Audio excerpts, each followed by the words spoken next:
আসসালামু আলাইকুম।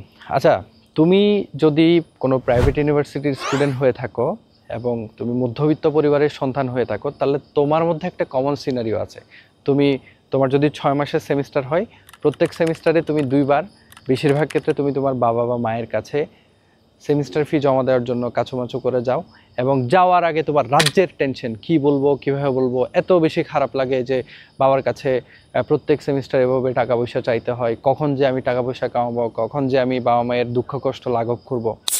এই কনসার্নটা তোমার মধ্যে আছে এবং তোমার মধ্যে একটা অপরাধবোধ কাজ করে যে না, আমি হচ্ছে যে আমার বাবা মায়ের টাকা পয়সা নষ্ট করতেছি, পড়াশোনা ঠিকমতো করতেছি না, এবং আমাকে দিয়ে তো আসলে কিছুই হচ্ছে না, আমি অনেক অনেক অপচয় করছি, আমার তো কিছু করা উচিত। তোমার মধ্যে একটা অপরাধবোধ কাজ করে এবং তোমার মনে হয় যে না, কাল থেকে আমি ফাটাই ফেলবো, কাল থেকে আমি আমার স্কিল নিয়ে কাজ শুরু করব, পরীক্ষা ভালোভাবে দিব, পড়াশোনা করব, সময় নষ্ট করবো না, আবহাওয়া আড্ডাবাজি করবো না, একদম আমি ফোকাস থাকবো। ফাইন।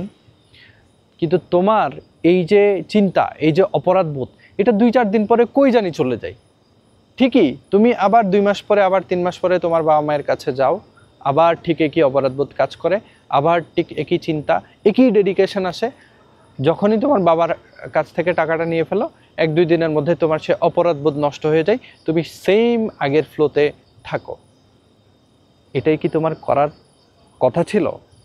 এটাই কি তোমার তোমার বাবা মায়ের প্রতি, তোমার ডেডিকেশন, তোমার ফিলিং, তোমার অপরাধবোধের প্রতি তোমার কমিটমেন্ট ছিল?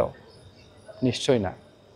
সুতরাং এই যে বাবা মায়ের অনেক কষ্ট করা, অনেক পরিশ্রমের, ইভেন তোমাদের নিজেদেরই অনেক পরিশ্রমের টাকা পয়সা, অনেকে টিউশন থেকে কন্ট্রিবিউট করো, অনেকে পার্ট টাইম জব থেকে কন্ট্রিবিউট করো, যেই কন্ট্রিবিউশনটা তুমি তোমার ভার্সিটিতে কোর্স ফি হিসেবে দাও, সেটা কি তুমি তুলে নিয়ে আসছো?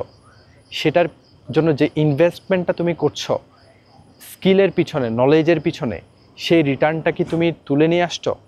নিজেকে একবার প্রশ্ন করে দেখো। ধন্যবাদ।